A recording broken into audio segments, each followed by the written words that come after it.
On va filer à Rome rejoindre notre ami et néanmoins correspondant Alban Mikosi. Bonjour Alban. Pourquoi? Parce que c'est la période, vous le savez, des vendanges tardives et, attention, des vendanges insolites. Alors à Paris, on connaît celle de la fameuse butte Montmartre, mais à Rome, il y a un autre domaine, tout petit celui-ci, mais quand même, les vignes des rois de France. Oui, c'est un domaine prestigieux parce que c'est un domaine qui est derrière l'une des 5 églises que la France détient à Rome. Alors, ce domaine donne des belles grappes. Alors, je vous entends déjà dire, Alban, c'est quelqu'un qui a un grain.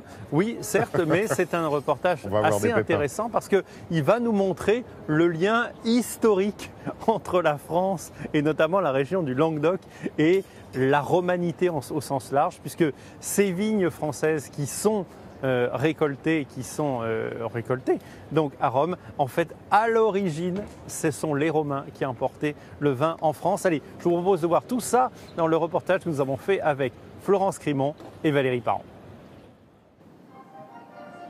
C'est un petit coin de France bien caché derrière l'église de la Trinité des Monts à Rome. Un domaine qui protège un couvent où depuis 2004 poussent les vignes les plus secrètes de la capitale italienne. Oui, voilà.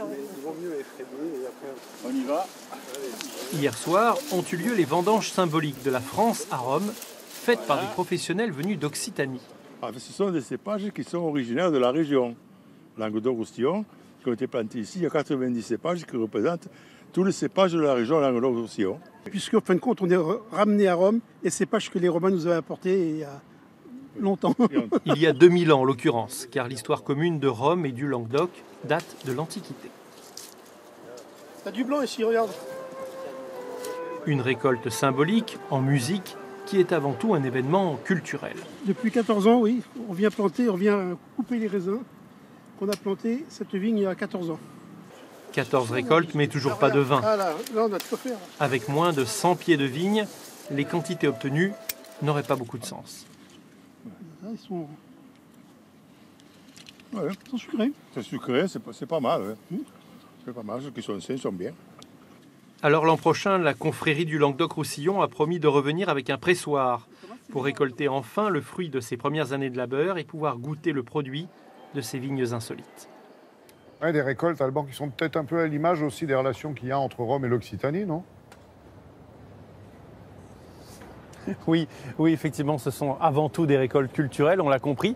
Il y a un lien très très fort entre la région romaine et l'Occitanie, le Languedoc-Roussillon, comme on disait autrefois. Le pont du Gard, par exemple, la Maison Carrée à Nîmes ou les arènes, autant de lieux prestigieux. Eh bien, sachez qu'en 2020, il y aura un grand musée de la vie romaine, de la romanité qui va ouvrir à Narbonne, parce que Narbonne était sur les voies romaines. Ça s'appellera Narbovia, c'est confié à un grand architecte anglais, Norman Foster, et bien évidemment, vous aurez l'occasion d'y revenir d'ici là.